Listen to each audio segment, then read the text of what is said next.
aika mielenkiintoinen auto esiteltävänä ja 66-mallinen Ford Mustang. Tää näyttää aika alkuperäiseltä näin yhtäkkiä. Voisi sanoa, että entisöidyltä, mutta yhtäkkiä ulkonäkö hämää, että tätä on muutettu tosi paljon.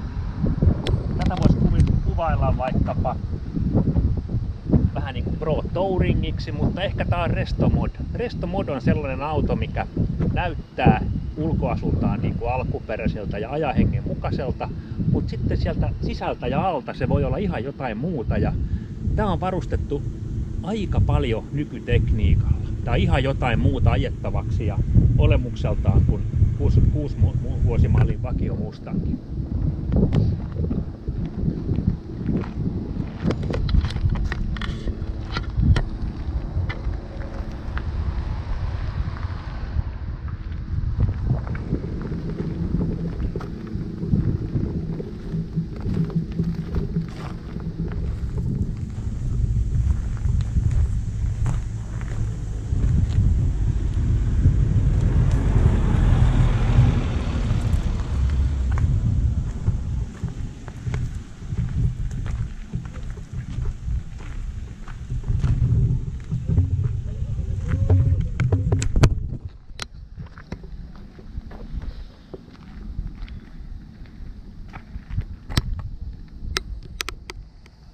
Näin päältäpäinkin voi nähdä, että kuitenkin ettei ole ihan alkuperäistä kaikkia. Ehkä ensimmäisenä huomaa, että pyörät onkin vähän isommat. Niissä on tommonen klassinen muoto, mutta nämä on huomattavasti isommat. Alkuperäiset on 14-tuumaiset ja nämä on 17-tuumaiset. Tärkeimpänä ajatuksena on tietenkin se, että matala rengas vastaa ohjaukseen paljon paremmin. Ja sitten mikä tärkeintä, sinne mahtuu isot jarrut tänne sisälle. Pieneen pyörään ei mahdu kuin pienet jarrut, mutta isoon pyörään ja vanteeseen mahtuu isot jarrut. Ja tässä kaikki jarrut on 12,2-tuumaisia Wilwoodin jarruja. Edessä ja takana levyjarrut.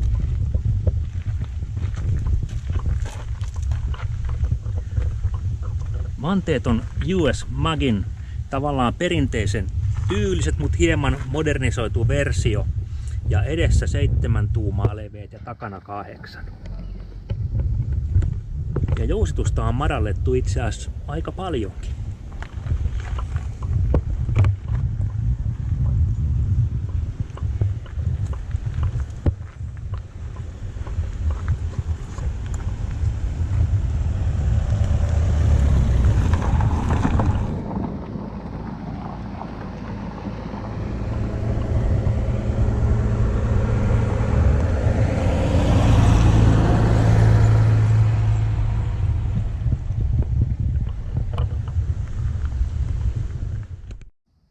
Kun autoa tarkastelee, niin alkaa huomaankin jo kaikkea pikkuerikoisuutta.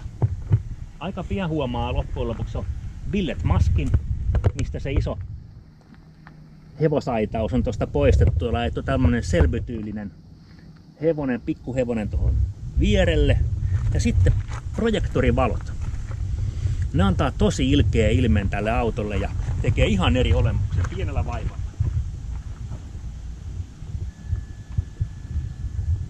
Enselais päivävalot ja Xenon projektorivalot.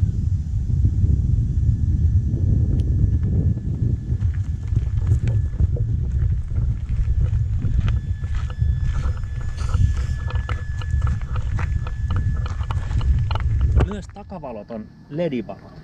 Siellä on monta pientä kymmeniä ledejä, jotka valaisee sitten kyllä kunnolla ihan eri malliin kuin se alkuperäinen.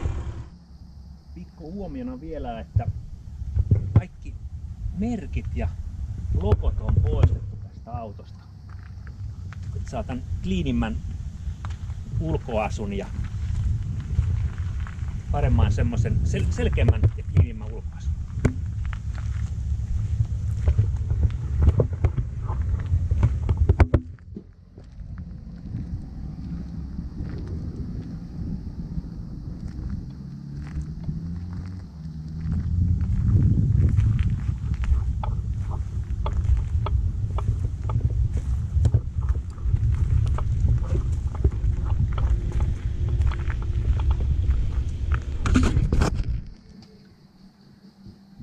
tietysti tärkeä aina näissä. Ja tässä on 5-litrainen moottori, joka on tietysti kyllä ihan riittävän kokoinen, kun siitä saa mitä vaan tehoja. Ja tässäkin on valittu sitten sylinterikansiksi AFR:n CNC-kannet ja siellä on hyvä 304-asteinen nokka-akseli tuolla lohkossa ja siitä saa ihan kyllä kivasti. Tässä on tämmöinen 350 hevosvoimaa ja jäähdytysjärjestelmä on näissä usein aika ongelmallinen ja tähän me ollaan sitten suunniteltu ja 20 vuotta jo suunniteltu ja tehty ja teetetty erikoishitsaus jäähdytinhuolto Raatikaisella, näitä alumiinijäähdyttimiä ja paisuntasäiliöitä. Ja tässäkin on tämmöinen paistosäiliö, jonka tilavuus on paisuntapuolella 3 litraa, mutta sitten tässä on lasinpesin säiliö integroitu tähän samaan, niin saadaan siististi samaan tilaan ja samoilla kiinnityksillä yksi säiliö. Täällä on edelleen korin tukevuutta vahvistamassa Total Controlin tukitangot, säädettävät tukitangot, joilla saadaan estettyä korin notkuminen sitten omalta osaltaan. Sitten täällä on nämä nokkapellien saranat. Täällä on Ring Brothersin billetti nokkapellien saranat, jolla saadaan nokkapelli sitten toimii täsmällisesti verrattuna niihin tosi vempuloihin, peltisiin alkuperäisiin saranoihin. Sitten täällä on Wilwoodin jarrut on ympäriinsä, mutta sitten täällä on MP Brakesin jarrutehosti ja tää on 9 tuuman, eli tää on tosi iso, mutta se sopii tänne ihme kyllä tänne paikallensa tosi hyvin ja siellä on Wilwoodin jarrupaineen säädin combination valve, missä on jarruvalokytkin vielä samassa ja sen saa kätevästi Wilwoodin kiinnikkeellä tuohon koko yksikköön kiinni, eli se on tosi kompakti ja kätevä setti. Sitten täällä on hyvin usein käytän päävirtakytkintä laitettuna tänne näin. Sitten on helppo heittää aina sitten niin virta pois, kun auto jää seisomaan. Täällä on muuten tämmönen näkyy tää nykyaikainen ilmastointijärjestelmä, missä on Sandenin nykykompressori sitten ja täällä on nämä ilmastoinnin sitten kaikki vauhduttimet edessä ja jäähdytyksen kanssa on kova homma ollut saada kaikki toimii ja täällä on 3 eri jäähdytin puhallinta ja täällä on aika paljon lovettu eri paikkoja, että ne on saatu sinne sopimaan sitten. Ja sitten on vielä Deralen vaihteistoöljyn jäähdytin.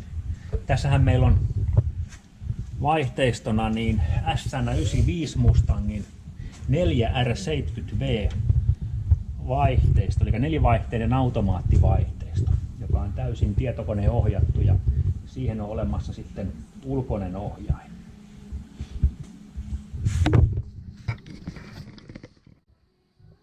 Mustangin alkuperäinen joustushan on kelvollinen lähinnä mummojen kauppamatkoille ja jos mummot haluaisi vaikka ajaa vähänkin kovempaa, niin sitten tarvittaisiin perusteellisempia muutoksia ja tähän me ollaan valittu tämmöinen koeteltu Total Control Productsin coilover suspension, eli täällä on säädettävä jousi ja iskuvaimeni, jonka linja jatkuu tänne lähelle pyörän kosketuspintaa tiehen ja se aiheuttaa sen, että sillä saadaan sopiva liikesuhde tuolle jouselle, eli kuinka suuren matkan jousi ja iskuvaimen niin liikkuu suhteessa pyörään.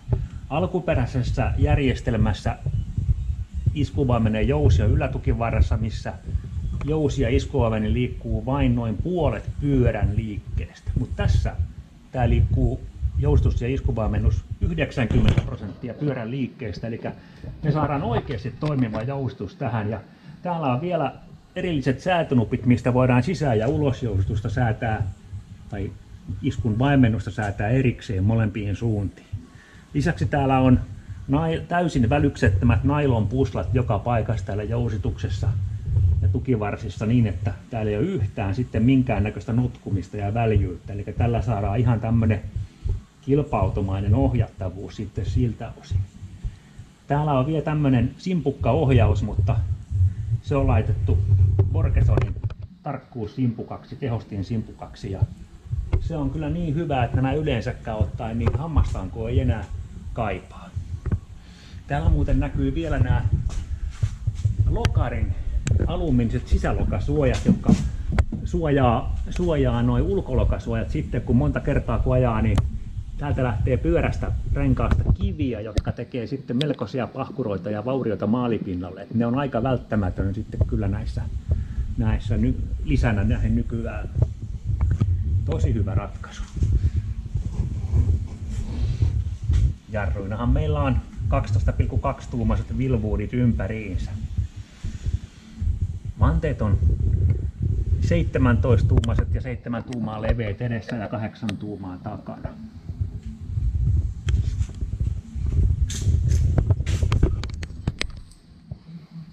Joo, koko auton jousituksen toiminnan perustana on riittävän jäykkä runko- ja korirakenne. Näissä Mustangeissahan tämä on aivan erityisen veltto tämä korirakenne, ja näissä ei ole muun muassa etupalkkia ollenkaan, mutta nyt tänne on hitsattu vahva etupalkki ja siitä tulee sitten vielä vinotuet tänne niin, että hän tulee rintapellin alueelle, muodostuu tällainen hyvin jäykkä kolmiotukirakenne. Siitä jatkuu sitten tänne takapyöriin asti tosi vahva runkorakenne, joka tukee tämän korin keskiosan. Tämähän on ihan tämmöistä pehmeitä peltiä vaan, ja tämä runkopalkki puuttuu kokonaan, eli siinä ei ole kuin pelkkää pehmeitä peltiä täällä Mustangin pohjassa. Tähän on rakennettu hyvin jäykkä ja koeteltu ja meidän kehittämä runkorakenne, joka tosiaan mahdollistaa sitten ton joustuksen tarkan toiminnan.